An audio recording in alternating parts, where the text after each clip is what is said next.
Hey guys, இன்னைக்கு நம்ம என்ன பார்க்க போறோம்னா ஜீனியஸ் டார்க் நைட் மானுவோட 26வது சாப்டர் தான். இதுக்கு முன்னாடி போட்ட வீடியோலாம் பார்க்கலாம், மறக்காம போய் செக் பண்ணி பாருங்க. வீடியோட லிங்க் டிஸ்கிரிப்ஷன்ல இருக்கு. அண்ட் இந்த மாதிரி புது புது அனிமி மானுவாலாம் வேணும்னா சேனலுக்கு மறக்காம சப்ஸ்கிரைப் பண்ணி சப்போர்ட் பண்ணுங்க. அப்படியே இந்த வீடியோ பிடிச்சா லைக் பண்ணிட்டு பாருங்க. ஓரவசமா ஸ்ட்ரெயிட்டா கதைக்குள்ளே போயிடலாம். போன சாப்டர் எங்க முடிச்சிருப்போம்னா, ஹீரோவும் அந்த சேடன்ன்ற வில்லேஜுக்கு வந்திருப்பான்.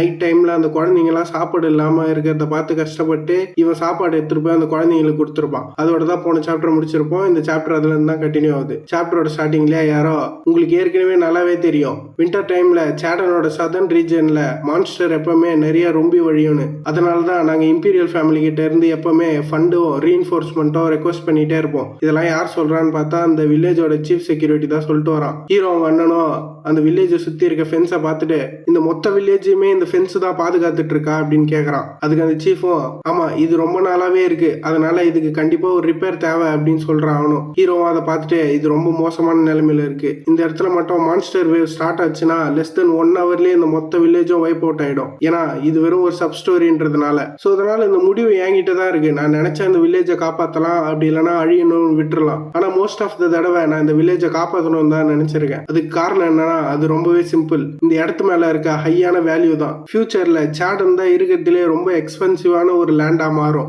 ஹீரோ இதெல்லாம் மனசுலயே வச்சுட்டு இருக்கான். அந்த வில்லேஜ் சீஃபும் எப்பவுமே இல்லாததை விட இந்த தடவை இருக்க மான்ஸ்டருங்கெல்லாம் கொஞ்சம் வித்தியாசமா இருக்கு. சொல்ல போனா போன வருஷம் இருந்ததை விட இந்த வருஷம் மான்ஸ்டருங்க அதிகமா இருக்கு. இவன் சொல்றது கேட்டு ஹீரோவும் எனக்கு தெரிஞ்சு இந்த மக்களுக்கு இன்னும் இதை பத்தி தெரியலன்னு நினைக்கிறேன், இவங்க இதையே அதிகம்னு நினைக்கிறாங்க. ஃபியூச்சர்ல இதை விட அதிகமான மான்ஸ்டர்ஸ் எல்லாம் இது கூட சப்போர்ட் பண்ணி இந்த மொத்த வில்லேஜும் அழிக்க போகுது. ஹீரோ இதை யோசிச்சுட்டு இருக்கும் போது அந்த சீஃபும் இது எல்லாத்த விடவே ஒஸ்டான விஷயம் எதுனா வில்லேஜ்ல இருக்க சில மக்கள்லாம் கிரிஃபனை பார்த்ததா சொல்றாங்க. அதை கேட்டு மொத்த கும்பலும் அப்படியே ஷாக் ஆயிடுறானுங்க. ஹீரோ அண்ணனும் நீங்க சொல்ற மாதிரி கிரிஃபன் மட்டும் உண்மையா இருந்தா இந்த சிச்சுவேஷன் ரொம்பவே மோசமா போகுது. சரி கிரிஃபனை எங்க பாத்தீங்க? ஹீரோ அண்ணன் இப்படி கேட்ட உடனே அந்த சீஃபும் மக்கள்லாம் அதை வைல்ட்னஸ்ல தான் பார்த்ததா சொல்றாங்க.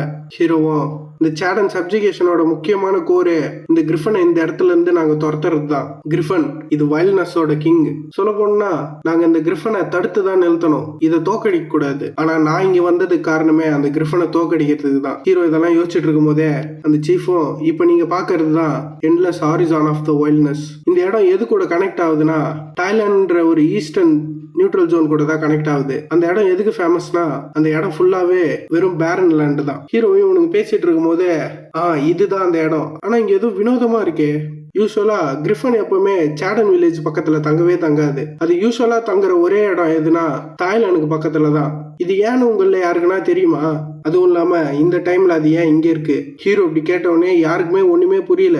இவனுக்கு எப்படா இவ்வளவு விஷயம் தெரியும்ட்டு ஹீரோவே பாக்குறானுங்க. ஹீரோவும் மனசுக்குள்ளேயே எனக்கு நல்லாவே தெரியும் இந்த கும்பல்ல யார் இந்த சப்ஜுகேஷன் அப்போ எங்க முதுகுல குத்த போறதுன்னு. இந்த சப் ஸ்டோரி ஸ்டார்ட் ஆயிருச்சு. அதனால நான் என்ன பண்ண போறேன்னா முதல்ல இந்த வில்லேஜுக்கு வர வழியெல்லாம் நான் கட் பண்ண ட்ரை பண்ண போறேன். ஹீரோ இதை அப்படியே யோசிச்சுட்டு இருக்கும் போது இந்த இடத்துல அப்படியே கட் பண்ணிடுறான். கட் பண்ணி ஏதோ ஒரு பில்டிங்ல யாரோ பேப்பர்லாம் திருப்பி திருப்பி பார்த்துட்டு இருக்காங்க. பார்த்தவனும் என்ன யோசிச்சான்னு தெரியல, டக்குன்னு அந்த பேப்பரை கசக்கி போடுறான். இதெல்லாம் யார் பண்றான்னு பார்த்தா கிரெயினோட பட்லர் தான் இதெல்லாம் பண்ணிட்டு இருக்கான். அவனும் மனசுக்குள்ளே நாக்ஸ் நான் அவனை பத்தி பெருசா கவலைப்படல, ஏன்னா ஃபேமிலியில எல்லாருமே அவன் ஒரு யூஸ்லெஸ்ஸான ஆளுன்னு தான் சொல்லிட்டு இருந்தானுங்க. ஆனா அவனால நான் இவ்வளவு நாள் கஷ்டப்பட்டு உருவாக்கின கிரெயின் கூட இருந்த ஃபேவர் மொத்தமா காலி ஆயிடுச்சு. கிரெயின் கிட்ட அவன் ஃபேவரை சம்பாதிக்கிறதுக்கு நான் எவ்வளவு கஷ்டப்பட்டேன்னு எனக்கு மட்டும் தான் தெரியும். இது அவ்வளவு சீக்கிரமா ஈஸியா நழுவி போக நான் விடவே மாட்டேன். இவன் இப்படி யோசிச்சுட்டு இருக்கும் போதே படிக்கட்டுல யாரோ வராங்க.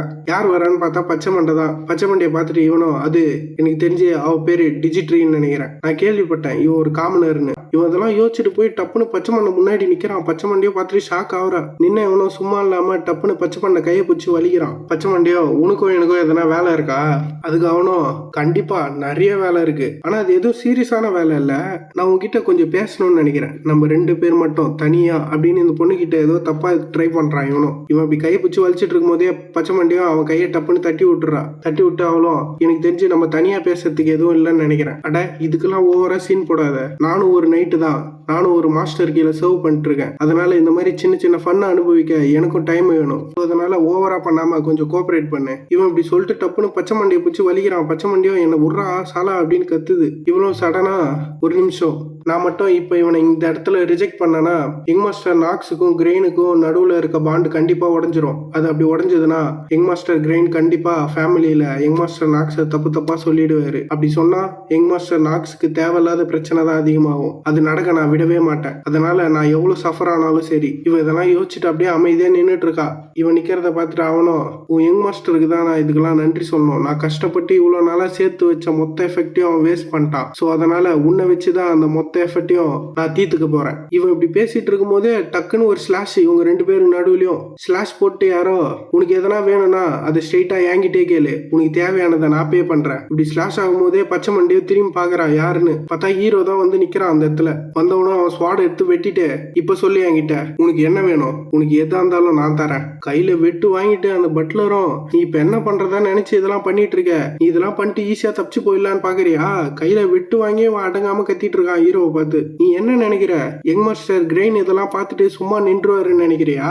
ஹீரோவும் மூஞ்சி அப்படியே கொடூரமா வச்சுனே, நீனா என் அண்ணன் பேரை சொல்லி என்னை பயமுறுத்தலான்னு பாக்குறியா அப்படின்ட்டு இருந்த இன்னொரு கையும் வெட்டிடுறான். அவன் வழியில கடந்து கதறான், ஆயோ அம்மானு. நீ பண்றது ரொம்ப மோசம், உன் ஃபேமிலி பின்னாடி இருக்குன்னு இத்தனை வேலையும் பண்றியா நீ? ஹீரோ ஸ்வாட திருப்பி பிடிச்சிட்ட. அப்படிலாம் இல்ல, என் ஃபேமிலி என் பின்னாடி இருக்கிற தைரியத்துல நான் இதெல்லாம் பண்ணல. ஏன்னா என் ஃபேமிலி என் பின்னாடியே கிடையாது. அப்படியே அந்த பையன் கண்ணுல அப்படியே மரண பயம் தெரியுது. அவன் கண்ணுல ஹீரோ ஸ்வாடு தெரியுது. ஹீரோவும் திருப்பின ஸ்வாடு எடுத்து அவன் முதுகுல ஒரே சொருவு. பயலோட சோலி அங்கேயே முடிஞ்சு போச்சு. பச்சை மண்டியும், யங் மாஸ்டர் இப்ப நீங்க என்ன காரியம் பண்ணீங்க? யங் மாஸ்டர் கிரெயின் இதை அசால்ட்டா போக விட மாட்டாரு. இவன் இப்படி பேசிட்டு இருக்கும் போதே டப்புன்னு அந்த கிரெயின் பையனும், நாக்ஸ் நீ என்னடா பண்ணி வச்சிருக்க, என்கிட்ட இப்படி மட்டும் சொல்லாத, நீ என்னோட பட்லரை கொன்னுட்டேன்னு. ஹீரோவும் பெருசா எதுவுமே கண்டுக்காத மாதிரி, ஆமா நான் அவனை கொண்டுட்டேன். அதை கேட்டு அவன் செம கண்டாயிடுறான். நீ எப்படா அப்படி பேசலாம்? ஃபேமிலியில உதவகாரியா இருக்கிற நீ ஏன் நைட்டை கொல்றதுக்கு உனக்கு யாரா பர்மிஷன் கொடுத்தா? ஹீரோவும், பிரதர் எனக்கு தெரிஞ்சு நீங்க இந்த மொத்த சீக்வன்ஸையும் தப்பா நினைச்சிட்டு இருக்கீங்கன்னு நினைக்கிறேன். நீங்க இந்த இடத்துக்கு வந்த உடனே இங்க என்ன ஆச்சுன்னு என்கிட்ட கேட்டிருக்கணும். இவன் இவ்வளவு கத்தியுமே ஹீரோ நெக்லா பேசுறத பார்த்துட்டு அவன் செம கண்டாயிரான். ஹீரோ சட்டையை பிடிச்சி, நீ இப்ப சொல்ற பதில் மட்டும் எனக்கு சாட்டிஸ்ஃபையா இல்லனா நீ அவ்வளவுதான்டா அப்படின்றான். ஹீரோவும் அவன் என் மெய்டு கிட்ட தப்பா நடந்துக்க பார்த்தான். சோ அவன் மாஸ்டரா அவளை ப்ரொடெக்ட் பண்ண வேண்டியது என்னோட பொறுப்பு. அதனால்தான் அவன் உங்க நைட்டா இருந்தாலும் அவனை நான் போட்டு தள்ளிட்டேன். இது கேட்டு பச்சை மண்டை அப்படியே ஒரே ஆச்சரியமா ஏறா. ஹீரோ அண்ணனும், வெறும் அவளுக்காகவா இதை பண்ண, அவ வெறும் ஒரு காமனர்ரா.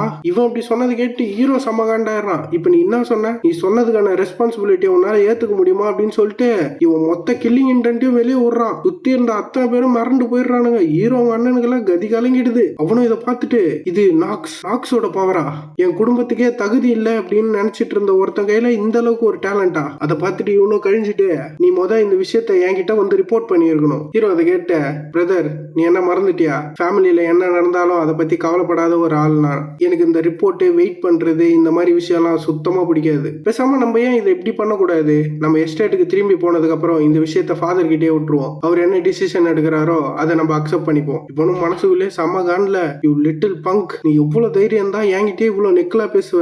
இவனால ஹீரோ எதுவுமே பண்ண முடியாதுன்றதுனால ஹீரோ கிட்ட பொறுமையா, சரி நீ சொல்ற மாதிரியே இதை ஃபாதர் கிட்டே விட்டுருவோம் அப்படின்றான். இவன் சொன்னதை கேட்ட, அடடா இது ஒரு நல்ல முடிவு டிஜிட்ரி, நம்ம போவோமா?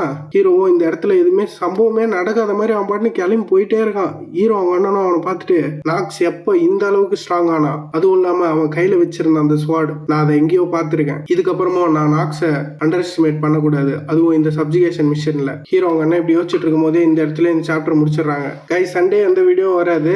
மண்டேல இருந்து ஒரு 20 இல்லைன்னா 30 நிமிஷம் வீடியோ நான் போட ட்ரை பண்றேன். இந்த வீடியோ பிடிச்சா லைக் பண்ணுங்க அண்ட் உங்க ஃப்ரெண்ட்ஸ் அண்ட் ஃபேமிலிக்கு இந்த வீடியோ ஷேர் பண்ணுங்க. தேங்க்யூ கைஸ், நெக்ஸ்ட் எபிசோட்ல மீட் பண்ணலாம்.